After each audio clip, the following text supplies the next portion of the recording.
వృశ్చికం వారి గనక చూసుకున్నట్లయితే ప్రధానంగా ఇక్కడ మీకు మీ యొక్క రాస్యాధిపతి అష్టమ స్థానంలో ఉన్నాడు. 4వ భావంలో రాహు, 5వ భావంలో వక్రించిన శని, మరియు భాగ్యంలో గురు దృష్టి రాశి మీద ఉంది. భాగ్యంలో ఉచ్చస్థానంలో ఉండే గురువు, దశమంలో రవి, బుధ, కేతువుల్లో ఆ బుధుడు 7వ తేదీ నుంచి లాభంలోకి మారుతున్నాడు. ఇంతకాలము సప్తమ వ్యయాధిపతి అయినటువంటి శుక్రుడు, లాభంలో ఉండే శుక్రుడు, నీచపడిన శుక్రుడు 12లోకి రావడం చాలా విశేషం. మరి ఈ యొక్క గ్రహస్థితిని అనుసరించి మీకు ఎలా ఉండబోతుంది, ఏ దేవతారాధన చేయాలి, ఎటువంటి విషయాల పట్ల మీరు జాగ్రత్తగా ఉండాలి అనేటువంటి అంశాలు చెప్తుందని నేనైనప్పటికీ చెప్పిస్తుంది సాక్షాత్ లలిత అమ్మవారిగా భావిస్తూ, ఆ లలితాంబిక అమ్మవారి యొక్క అనుగ్రహం మీకు పరిపూర్ణంగా కలగాలని మనస్ఫూర్తిగా కోరుకుంటూ, ఇక్కడ గమనించినట్లయితే ఈ ధనస్సు వారికి వృశ్చికం వారికి చూసుకున్నట్లయితే వృశ్చికం నుంచి ధనస్థానం ధనస్సు రాశి అవుతుంది కాబట్టి ఆ స్థితి కారకుడు గురువు ఉచ్చస్థానంలో ఉన్నాడు. కావున వీరికి ఏదైనా ఒక ధనపరమైనటువంటి విషయాల్లో మాత్రం అనుకూలంగా ఉంటుంది. అందులో ముఖ్యంగా టీచింగ్, ట్రైనింగ్, కన్సల్టెన్సీ చేసేటువంటి వారికి మరింత అనుకూలమైనటువంటి వాతావరణం ఉండి తీరుతుంది. అందులో ఎటువంటి సందేహము లేదు, గుర్తుపెట్టుకోండి. అలాగే మరొక విషయం ఏంటంటే, మీకు శుక్రుడు 12లోకి మారుతున్నాడు అనుకున్నాం. దానివల్ల కొంచెం ఇష్టపడిన వారిని వివాహం చేసుకోవడానికి 3వ తేదీ నుంచి చాలా అనుకూలంగా ఉంది. కాకపోతే అష్టమంలో కుజుడున్నందుకు కొంచెం షేర్ మార్కెట్ చేసేటువంటి వారికి కొద్దిగా జాగ్రత్తగా ఉండాలి. సంతానం కోసం చేసే ప్రయత్నం అయితే ఫలిస్తుంది. గురువు దృష్టి పంచమం మీద, రాశి మీద ఉన్నందుకు కొద్దిగా ఉద్యోగ సంబంధించినటువంటి విషయంలో 10, 11 తేదీలు ఎటువంటి నిర్ణయాలు తీసుకోకండి. మరీ ఉద్యోగంలో ఇబ్బంది ఉందని అనుకునేటువంటి వారు మీరు ఓం మాణిక్య మకుటాకార జానుద్వయ విరాజితాయే నమః అనే మంత్రం చేయండి. మరియు అదేవిధంగా ఇక్కడ గమనించినట్లయితే ఈ అష్టమంలో కుజుడుంటూ లాభంలో ఎప్పుడైతే బుధుడి మీద కుజుడు దృష్టి ఉందో, షేర్ మార్కెట్ ఒకటి ఎక్కువ లాభాలు వస్తాయని చేసేటువంటి కొన్ని పనులు జరుగుతూ ఉంటాం. మనకు తెలియకుండా ఒక మాయలో పడుతూ ఉంటాం. ఇటువంటి విషయాల పట్ల మీరు జాగ్రత్త వహించండి. ఇక మీరు నిత్యము చేయవలసింది దక్షిణామూర్తి యొక్క ఆరాధన చేయండి, అన్ని విధాలా బాగుంటుంది. చాలామందికి వాళ్ళ లైఫ్లో సాఫీగా సాగుతున్నటువంటి జీవితం ఎందుకు సడన్గా డౌన్ఫాల్ అవుతుంది అనేటువంటిది అర్థం కాదు.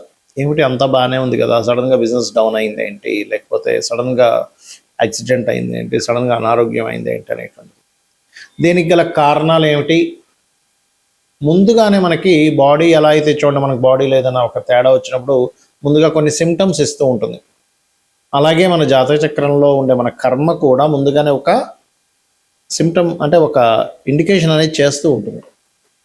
ఆ రకంగా అసలు అదేమిటి, ఎలా చూసుకోవాలి అనేటువంటి చూసుకున్నట్లయితే ప్రధానంగా ఇక్కడ ఎప్పుడైనా గుర్తుపెట్టుకోండి, మీ పర్సనల్ చార్ట్లో మహాదశ అంటారు. మీరు పుట్టినటువంటి సమయం నుంచి చూసుకుంటే, అంటే మీరు ఉదాహరణకి మీరు ఏ దశలోనో, కేతు దశలోనో పుట్టారు, అశ్విని నక్షత్రంలో పుట్టారు అనుకోండి. భరణి, కృత్తిక, రోహిణి ఇలా వరుసగా నక్షత్రాలు ఉంటాయి. అశ్విని నక్షత్రంలో పుట్టిన వ్యక్తికి ఆయన పుట్టిన పాదాన్ని బట్టి దాని తర్వాత శుక్రదశ వస్తుంది, దాని తర్వాత రవిదశ వస్తుంది, దాని తర్వాత చంద్రదశ వస్తుంది. ఇదే ప్యాటర్న్ ప్రతి ఒక్క జాతకానికి ఫాలో అవుతూ ఉంటాం అన్నమాట. ఇదే ప్యాటర్న్ ఉంటుంది. చంద్ర, కుజ, రాహువు, గురువు, శని, బుధుడు, ఈ రకంగా. అయితే మీ లగ్నం నుంచి మీకు మారే దశ గనక అద్భుతమైన దశ అయితే అక్కడ నుంచి లైఫ్ అనేది ఒక మంచి టర్న్ తీసుకుంటుంది చాలా విషయాలు. అంటే ఆ ప్లానెట్ ఎటువంటి రిజల్ట్ ఇస్తుందో ఆ రకమైనటువంటి టర్న్ ఖచ్చితంగా తీసుకుంటుంది, అందులో ఎటువంటి సందేహం లేదు. రెండవది ఏమిటి అంటే, మీకు మహాదశతో పాటు అంతర్దశలు మారుతుంటాయి, అప్పుడు కొంత ఎఫెక్ట్ ఉంటుంది. మరి ఎలాగండి తెలుసుకోవడము? మీరు కనుక ఆన్లైన్లో చాలా ఫ్రీగా కూడా దొరుకుతాయి మీకు చార్ట్, ఏ మహాదశ నడుస్తుంది. యాప్స్ కూడా చాలా ఫ్రీ యాప్స్ ఉన్నాయి, ఆస్ట్రాలజీ అండ్ హోరోస్కోప్ అని, ఇలా రకరకాల యాప్స్ ఉంటాయి. ఆ యాప్ తీసుకొని మీరు కనుక అందులో చూసుకున్నట్లయితే మీకు ఏ మహాదశ ఎప్పుడు మారుతుంది అనేది తెలుస్తుంది. అయితే ఆ దశ మారే సమయాన్ని బట్టి మీరు అసలు ఆ మహాదశ అనుకూలిస్తుందా లేదా తెలుసుకుంటే కనుక అప్పుడు మీరు అనుకూలించట్లేదు, ప్రతికూలిస్తుంది అంటే ఎటువంటి విషయాల్లో ప్రతికూలిస్తుంది. ఉదాహరణకు శుక్ర మహాదశ వచ్చింది. చాలామంది ఏమనుకుంటారు, శుక్ర మహాదశ అబ్బో అనుకుంటాం జనరల్గా. కానీ శుక్రుడు బాగుంటే నిజంగానే ఆ వ్యక్తి కోటీశ్వరుడు అయి తీరుతాడు, అందులో ఎటువంటి సందేహం లేదు. లగ్జరీ ఉంటుంది, కార్లు వస్తాయి, వివాహం సమయం సెట్ అవుతుంది, అయిపోతుంది, బాగా ధనం వస్తుంది, మంచి గృహం కొనుక్కుంటాడు. కానీ అదే శుక్రుడు పాడైతే అన్నీ రివర్స్ అవుతూ ఉంటాయి. ఉన్నిల్లేమో అమ్మేయాల్సిన పరిస్థితి వస్తూ ఉంటుంది, ధనానికి ఇబ్బంది అవుతూ ఉంటుంది, స్త్రీలతో అనవసరం గొడవలు అవుతుంటాయి, ఇలా రకరకాలుగా అవుతూ ఉంటుంది. ఎక్కువ సుఖపడడం వల్ల అనారోగ్య సమస్యలు కూడా వస్తాయి శుక్రదశల్లో పాడైతే కనుక. నేనైతే పాడైతే బాగుంటే కాదు.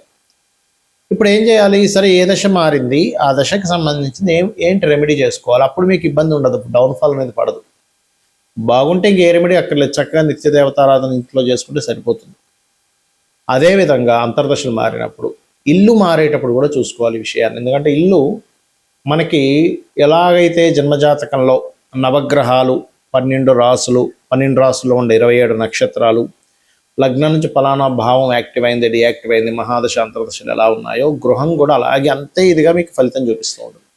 కాకపోతే ఇక్కడ మనకు లక్ ఏంటంటే మనము చాలా చక్కగా ఓపిక చేసుకొని సరైనటువంటి వాస్తు పండితుల్ని కన్సల్ట్ చేసి ఇల్లు కనుక కట్టుకున్నట్లయితే ఖచ్చితంగా బాగుంటుంది. వాళ్ళకి మంచి ఇంట్లో ఉన్న, ఇంట్లో చిన్న చిన్న దోషాలు ఉంటే రెమెడీస్ చేసుకున్నా. ఎందుకంటే గృహంలో కూడా మనకి నవగ్రహాలు ఉంటాయి.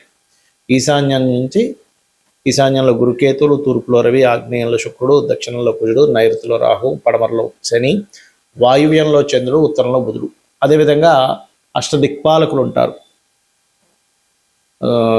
సూర్యుడు, మన ఇంద్రుడు, అగ్నిదేవుడు, యముడు, నిరుతి, అట్లా మనకి వరుణుడు, వాయుదేవుడు, ఇంద్రుడు, మన కుబేరుడు, ఈశానుడు, ఇలాగా.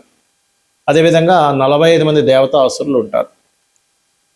పదం ఉంటుంది, పంచభూతాలు ఉంటాయి, అవన్నీ కూడా రక్షింపబడుతూ ఉంటాయి ఇంటిని. మీరు సరిగ్గా మంచి ఇంట్లో కనుకుంటే వీటన్నిటి ద్వారా మీరు రక్షింపబడతారు, గుర్తుపెట్టుకోండి. అందుకని ఇల్లు మారేటప్పుడు కూడా మంచి ఇంట్లోకి మారుతున్నామా లేదా, అది కూడా చాలా మటుకు మీకు లైఫ్ని డౌన్ఫాల్ చేయడము లేదా మంచి గ్రోత్కి తీసుకెళ్తుంది, మంచి ఇల్లు అయితే కనుక. కాబట్టి ఈ విషయాల్లో పర్టికులర్గా జాగ్రత్తగా ఉండాలి. సరే, మనకి జాతచక్రం లేదు, ఇల్లు చూపించుకొని ప్లానింగ్ చక్కగా, ఎందుకంటే మేము చాలా ప్లాన్లు ఇచ్చాము. వాళ్ళు లైఫ్లో ఆ ఇంట్లోకి వెళ్ళిన తర్వాత నుంచి లైఫ్ చాలా బాగుండడం కూడా వాళ్ళకి జరిగింది. అయితే నేను అనేది ఏంటంటే, అంత స్తోమత లేదండి, అసలు ఫస్ట్ ఇల్లు కట్టుకునే స్తోమత లేదు, లేకపోతే జాతకం చూపించుకునే అంత ఇది కూడా మాకు లేదు, మాకు డేట్ ఆఫ్ బర్త్ లేవు అన్నప్పుడు ఒకటే గుర్తుపెట్టుకోండి, ఉదయము సాయంత్రము నిత్యము కూడా భక్తి శ్రద్ధలతో అమ్మవారిని ఆరాధించండి. లలితా సహస్రనామాలు పఠనం చేయండి. పఠనం తెలియదండి మాకు, కనీసం వినండి చాలు. విన్నా సరే శ్రవణ ఫలితం ఉంటుంది, దేనికి దానికే ఉంటుంది, పఠన ఫలితము, శ్రవణ ఫలితము. చక్కగా యూట్యూబ్లో కొడితే మీకు 29 నిమిషాలు దాదాపుగా ఉంటుంది లలితా సహస్రనామం. అది పెట్టుకొని అలా వింటూ పూజ చేసుకోండి. ఖచ్చితంగా 100% మీకు దోషం అనేటువంటిది ఉండదు. ఇంట్లో చేస్తున్నప్పుడు ఏమవుతుందంటే, ఇంట్లో ఉండేటువంటి నెగటివ్ ఏదైతే ఉంటుందో, వాస్తుపరంగా ఏదైతే ఉందో, అది కూడా చాలా మటుకు కంట్రోల్ అవుతుంది. మీరు ఎప్పుడైతే భక్తి శ్రద్ధలతో చేస్తారో, ఒక తల్లిని పూజించినట్టుగా, సాక్షాత్ తల్లినే పిలిచినట్టుగా ఎప్పుడైతే పిలిచి మీరు చేస్తారో, మీకు అనిపించవచ్చు ఏమండి మాకు పద్ధతి తెలియదు, అసలు రకరకాలు ఉంటాయి కదా, ఆచమనం చేస్తాము, లేకపోతే ఫలానా మంత్రం చదువుతాం, ఇవేమీ కాదు. మీరు గుర్తుపెట్టుకోండి, భక్తిగా మీరు చేసే పద్ధతి ఏదైనా, అమ్మ నేను పూజ చేస్తున్నాను పిలిచేది కూడా నమ్మకంతో పిలవండి. మీరు ఏం చేసినా, మీరు ఏదో పెద్ద పెద్ద పిండి వంటలు అక్కర్లే, బెల్లం ముక్క పెట్టిన భక్తితో చేయండి.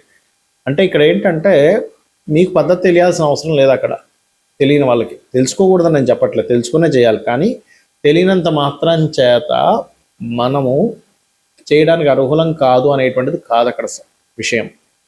మీకు అర్హత అనేటువంటిది ఎప్పుడు వస్తుందంటే, పద్ధతి వల్ల అర్హత రాదు. మీరు చేసేటువంటిది ఏదైతే చిన్నగా చేసినా భక్తిగా చేయడం వల్ల అర్హత వస్తుంది భగవంతుని చేరుకోవడానికి. కాబట్టి ఇది ఖచ్చితంగా పాటించండి. ఈ మహాదశలు, అంతర్దశలు మారేటప్పుడు చూసుకోండి, ఇల్లు మారినప్పుడు చూసుకోండి, ఇంట్లో వస్తువులు మార్చేటప్పుడు కూడా చూసుకోండి, ఇంట్లో రంగులు వేసేటప్పుడు కూడా. తెలియక చాలామంది ఉత్తరంలో కొన్ని డార్క్ కలర్స్ వేస్తారు, ఉత్తరంలో వైట్ ఉండాలి. తూర్పు, ఆగ్నేయము, దక్షిణాగ్నేయం వరకు గ్రీన్ కలర్ ఉంటే చాలా బాగా సపోర్టివ్గా ఉంటుంది మీకు లైఫ్లో. నైరుతిలో క్రీమ్ ఆర్ ఎల్లో కలర్స్, పడమరలో వైట్, క్రీమ్ కలర్స్ కూడా వేసుకోవచ్చు. శ్రీమాత్రే నమః.